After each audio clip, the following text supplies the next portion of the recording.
I studied at the School of Fine Art for Makerere University for my first degree, undergraduate, Bachelor of Arts. Then I continued with a diploma in education.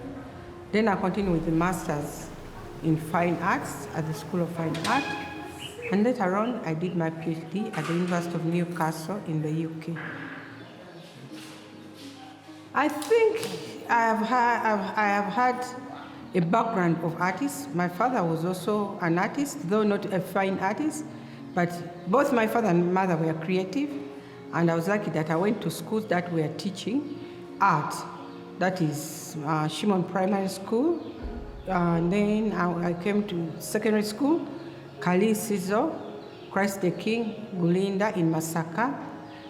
And then after the wars, our father brought us to Kampala, and I joined Makerere College School. While I was there, I would see the university students carrying their boards, and then I was inspired. But on top of that, I had very good teachers, and I enjoyed the art subject in O level and A level. I've been teaching at the School of Fine Makerere. I finished 87. I joined teaching in 1988.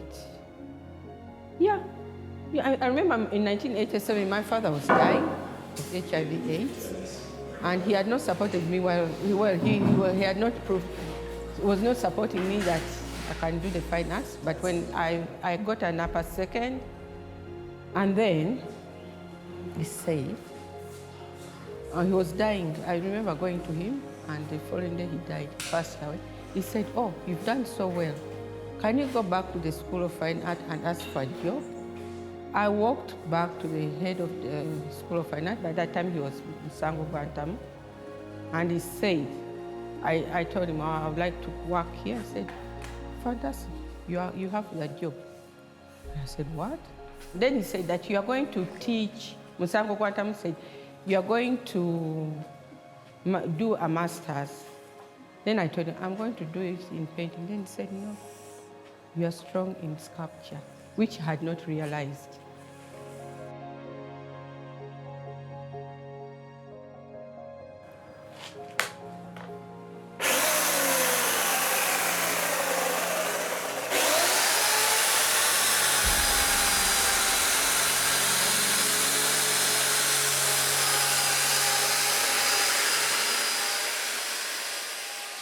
I'm Dr. Lilian Mary Nabulime. I'm a fine artist. I'm majoring in sculpture. I live in Kampala, Uganda. I lecture at the School of Fine Art, Makerere University. So while I was in my O levels, that's when I decided that I would be an artist, because I was enjoying art. And I remember taking 3 principal subjects: geography, art, and economics. It was rare at that time, but because I knew where I wanted to be, so there was no point of taking other principal subjects. I did my O levels at the Makerere College School, and it also had high school. So after high school, I joined the university in the School of Fine Art, Makerere University.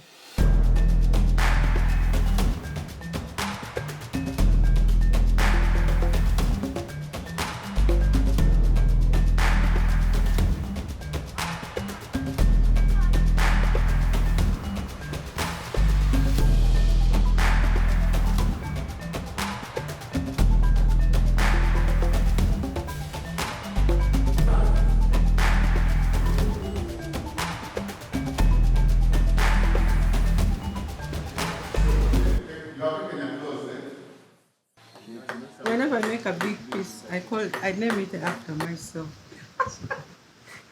I call it Lilian. You know, I was taught by my professor who taught me wood carving is Professor Nagenda.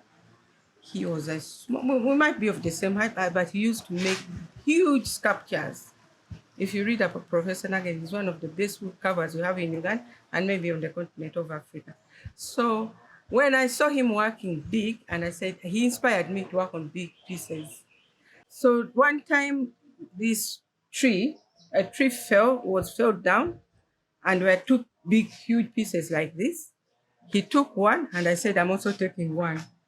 And then he said, okay, try to finish yours. But I don't know, I think there were so many issues, challenges I had at that time. And he finished this and I never finished mine until I kept on working on it. When it is not a commission, it can take years.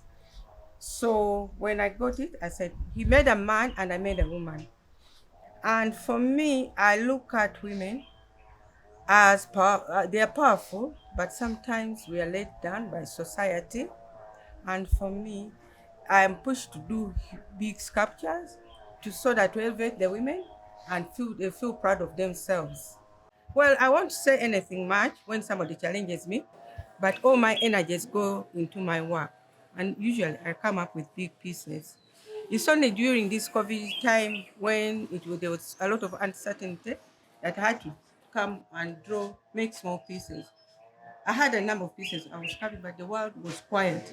And I remember that I could not work on such big pieces with the power saw and grinders when the world was all quiet, because everybody was in their house. So, and then at that time before COVID, the School of Fine Art was going to be renovated. And I was told by the administration to remove this huge piece. I remember I was being told, can you push your big wood out of the studios?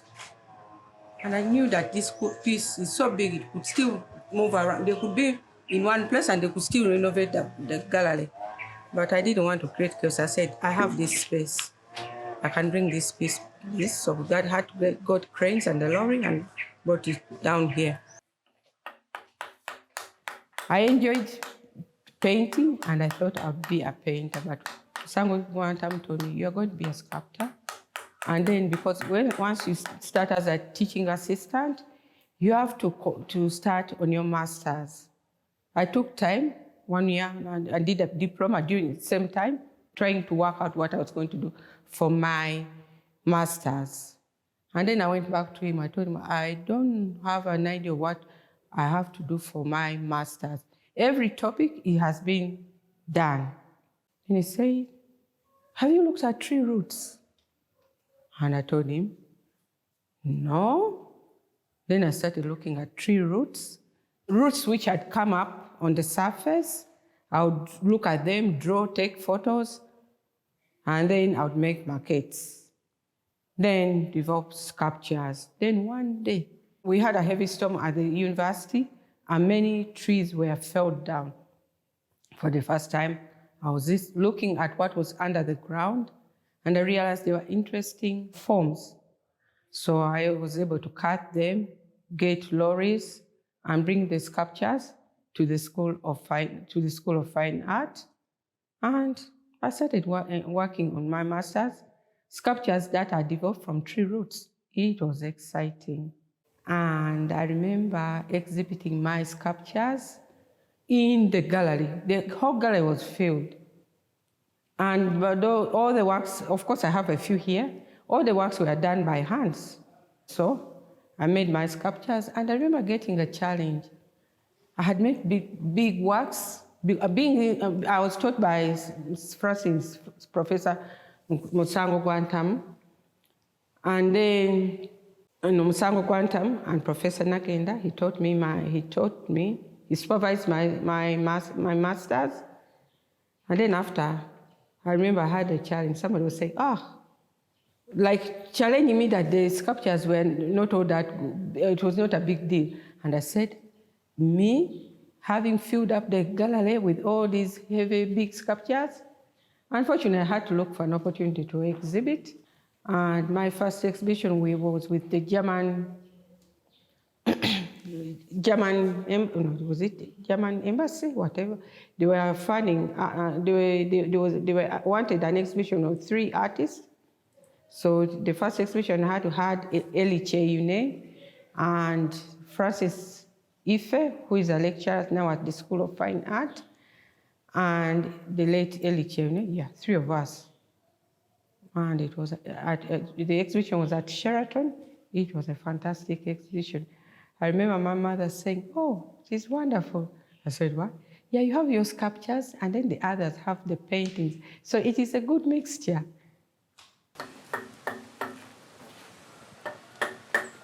This piece, I've worked on it for like 20 years. I worked on it before I started my PhD. This is a tree which, there were two huge logs. One of them was taken by Professor Nagenda. Professor Nagenda was the professor who taught me wood carving. He's highly respected in Uganda and internationally as in wood carving and sculpture. So I'm proud that I was taught by him. And being taught by Professor Nagenda was very inspiring. The way he did his wood carving, he was a small man and was making huge pieces. And then I said to myself, well, if you can do those big sculptures, I can as well do them. And most of the works I have done in the past are huge sculptures which have been inspired by Professor Nagenda. But I've also looked at great artists like Henry Moore in the UK, and I've admired their huge works. So while I was working on this piece, because there are always challenges, I think I had a challenge which I didn't realize, and I had to look for an opportunity to go and study in the UK. So this sculpture had to stand, the work I was doing on it came to a standstill for the time I was in the UK. Those were around 6 years when I was doing my PhD at the University of Newcastle. I think I'm a social being and get affected by issues. So I encountered HIV/AIDS when my husband got it. No, it was my father. Later on, it was my other relatives. And then the other closest person to me who had HIV/AIDS was my husband. And sometimes when you have these issues, you think they're far off, yet you are within. The issues, the problems are around you. And I remember my husband falling sick, looking at him, and I said, well, we are gone. But fortunately, when I tested, I was negative, but I was very affected. And what hurt me most is that all the friends who we assumed were our friends, they all disappeared. And I was left alone to take care of Edward. Fortunately, he had a good job and he had good treatments by then. But the fact that being alone with your husband and the kid, well, you are shut off. I remember every weekend we would go and socialize with friends, family. But over the weekends, you could not hear any phone call. For 4 years, I cared for Edward. It was tough. I told his family, we have an issue. They didn't come back to me and say, how can we help? Maybe it was also tough for them. And then I remember I have 3 friends. One was a medical doctor. I told them, Edward is suffering. He's crying. Then the guy just said, and he was our personal doctor, said, well, if the sick man has not come to me, there's no way I can help. And I said, well, then that's another was a family friend, and then he said, well, I told him, Edward, I need counseling for Edward. I need support. Then when we talked, he said, I cannot help you. That's a family issue. And then the third one was working with city council. And I told him, we have a problem. Then he said, I knew. I said, yes. He was working in the city council. And he said, I knew Uganda had brought antivirals. And I thought about you. And I said, yes. And then what happened? He just kept quiet. Then I realized I should not talk about this issue. This was a personal issue of me and Edward and my daughter, the 3 of us. And yet Edward was not talking, was not open about it. But having such a problem, it was too stressful. And then I started falling sick. At the same time, I was the head of the department.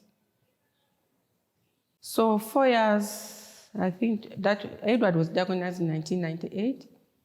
2000, being a head of department, taking care of Edward was too tough for me. I told Edward, I'm tired, I need a break.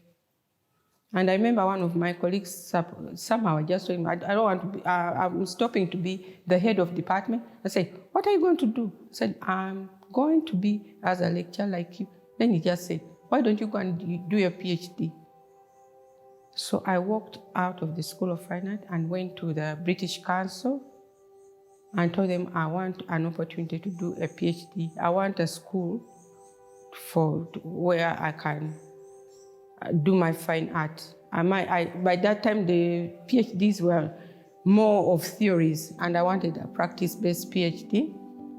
So these guys helped me, and then, but even before that, I also needed, I was working on my proposal, and I remember asking for support, and no one helped me. I was just in the studio, somebody walked in from the UK, he was a researcher, Andrew Ivy. He was called Andrew. I didn't know about him. Then he said, I'll help you to do your proposal. In 3 weeks, it will be ready. Amazingly, when I submitted my proposal, when we had worked on it, I was accepted in 3 universities in the UK. I decided, I don't know why, I picked Newcastle because it's the one which first wrote to me. And then I didn't have funding. I walked back to the British Council. Then they said, no. We don't have funding, it's wrong timing. I went to our Vice Chancellor, by then it was Professor Sebufu. He said, Lilian, that's too much money. Had it been South Africa, I would have looked for funding. Can you wait, my daughter, can you wait? I couldn't wait. So I was seated. Then I talked to somebody who had made 4 in the last 4 years. Then this guy said, well, we have funding. We are going to fund your PhD. Couldn't believe it. I tell them, but this is British pounds, not US dollars. They said, yes, the money is there for you. I thought they were joking. Until I told Edward that somebody is paying. And he said, well, go for it. Much as Edward was sick, but he believed in me. He wanted me to excel. So he said, okay. And then when I got this money, when I arrived in Newcastle, I felt free. But I think 2 days after, I went to the library and read about a book on HIV/AIDS, women affected and affected. Then I realized I had been affected. My husband was sick. My father had died. I had another close relative of mine was also sick, and many had died, even friends. So for me, that was the turning point. And I said, wow, I've left Edward.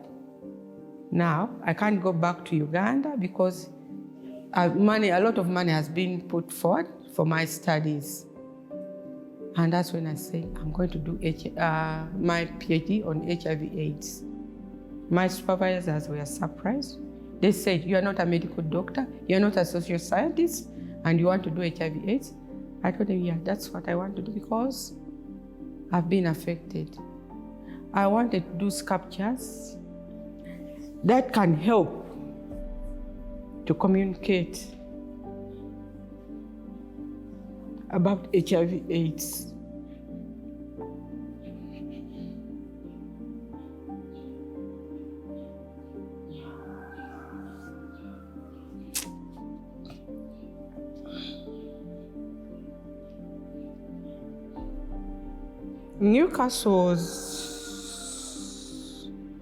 I feel Newcastle was the right place for me to be. My supervisors accepted me. They didn't challenge me that you are not going to do that subject. And I started on it.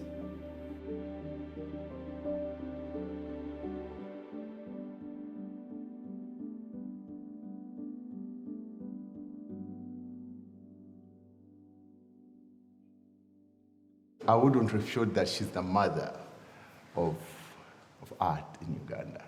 She's at the forefront of championing women causes. She has been at the forefront of fighting HIV/AIDS. Wow, that is exciting. I have never heard that before. You're telling it to me for the first time, and I'm happy to hear that. I enjoy what I do. I think let us cut. I'm emotional. Actually, through her research she did in 2007, she was helping women suffering from HIV/AIDS to be able to speak about the precarities they go through with the disease. So she's at the top, I would say, in the fight against HIV/AIDS as a woman artist, a sculptor. I am called Sowanyana Robert. I'm a lecturer, School of Fine Arts, Makerere University. I've been a lecturer for the last over 15 years. I teach wood and metal fabrication and sculpture. Currently, I am finalizing with my PhD, which I've been pursuing in Durham University. It is art and creativity for HIV/AIDS prevention, awareness, and empowerment of young people in Uganda. Dr. Lilian is, first of all, my mentor. She trained me from undergraduate up to now. Right now, she's my supervisor on the project. And she's a friend. Absolutely, she has a positive influence on not only the young generation who are the students she teaches, but also with contemporaries in the art fraternity. Most of her work has been touching society. She's one of those artists who have pioneered moving artworks from the gallery into society, from the visual to the social. So she certainly influences lots of people, society, and colleagues, yes. Just like she worked on her project with women, voicing their concerns as people living with HIV/AIDS through her sculptures. For example, there's one sculpture that really touches me, the one Shattered Dreams, about women who go through HIV/AIDS and they have all these dreams and they are lost. That created foods of thought about what I can do as an applied sculptor, because I work as a functional artist, working with everyday objects. So when she produced all these works, I was looking at how she uses everyday objects to recreate, to talk about stories of people they go through. My working, which is more or less the same line, is to work with these people. She worked alone, produced artworks. What I do is to work with these people. That's the difference, probably, to help them pick skills, but also voice their concerns, and also become part of the journey of recovery. She's a mother. Locally in our circles, we call her Senga. She guides young people on how to lead a healthy social life. She talks about HIV vividly. She had an experience about her ex-husband, which touched her life to be able to change other people's lives, to be able to talk about these challenges of every day. So we call her Senga. She always talks to us as young people she has mentored, people she teaches. So she is a mother, if I would sum it up. I would simply commend the role she's doing in terms of empowering women from the entrepreneurship point of view. She set up a gallery, again in the light of helping young women face challenges with hope, with a sense of belief. And I am sure if she's given support, if her ideas are taken to another platform, to another level, and voiced out there, probably have concern for the plight of women in Uganda, especially those who are vulnerable to HIV/AIDS, will be placed at a higher level. Doing that PhD at the University of Newcastle was those were my happiest moments in life. One, I was able to produce sculptures which could communicate HIV/AIDS. And through that, doing that PhD at the University of Newcastle, because not being a scientist, I made messes, and then my supervisor said, you have to go and take some classes in the social methodologies. And when I was working on them, they said, you have to have a pilot project of people living with HIV/AIDS. And then I was in London, I was in Newcastle, and then I went to the NHS, and I found a pamphlet which had Uganda. Can you imagine having a pamphlet in the NHS, the medical facility of UK? So that meant there were Ugandans who were living there who had HIV/AIDS. I rang one of them and said, come. For me, I think as you're asking that, the journey I've gone into the fine arts, and being able to work on issues that I've been able to solve or to find answers through art as a social practice, developing artworks that can address issues in society. HIV is tough, but if you can make up artworks and make the people who are living with HIV/AIDS, they hold the soap sculptures, and they smile, and they talk, they open up. Even Edward, who never opened up while he was sick, who missed the opportunity to go for better treatment, when you looked at them, he never said anything. He just said, during his deathbed, he said, "Can you help Lilian?" That was a moment in my life, and that made me feel art is powerful. And when he died in 2005, and I'd come up with these soap sculptures. I looked at these soap sculptures. These are private parts of the male and the female were embedded with objects, and I was holding them when he was dead, and a priest came to see me, and I don't know, I just went to the bedroom and brought these sculptures. You can't talk about penises and vagina with a Catholic priest. He looked at them and said, "This is fantastic." I said, "What?" He said, "You've been having your researches in Kampala. Can you bring them down to my rural area, Katikamu?"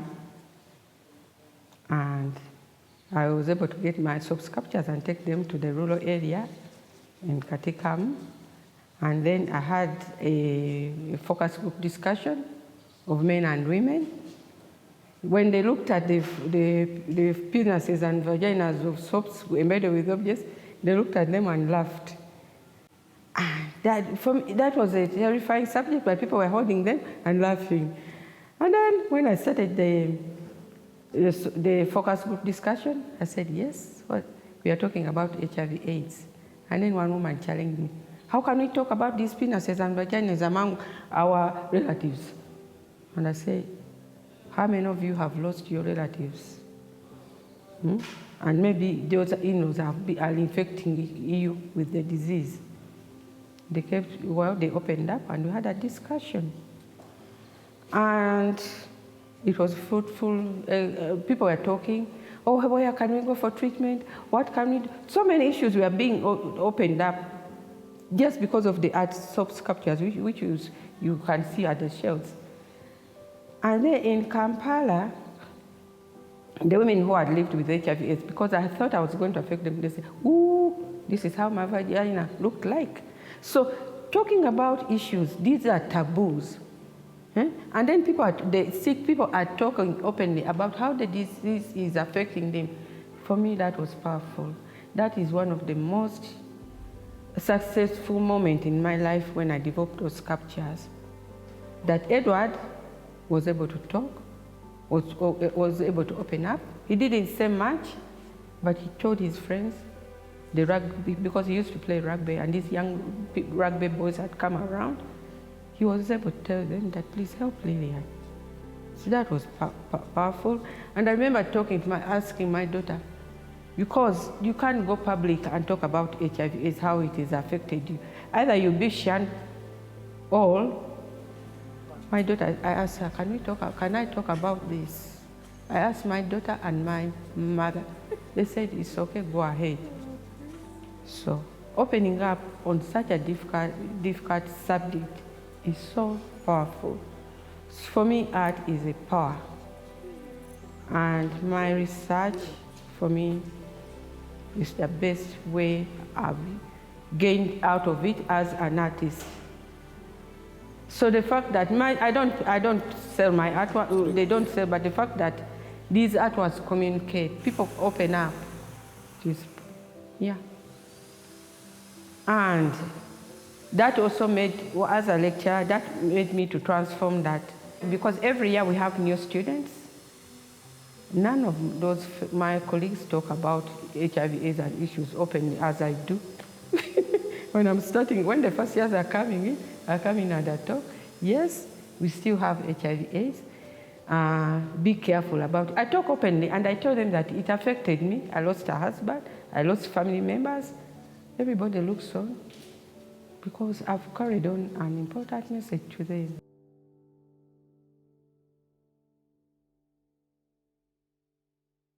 I would advise young artists in Uganda to work on subject matters that make them feel happy. Sometimes you are not selling.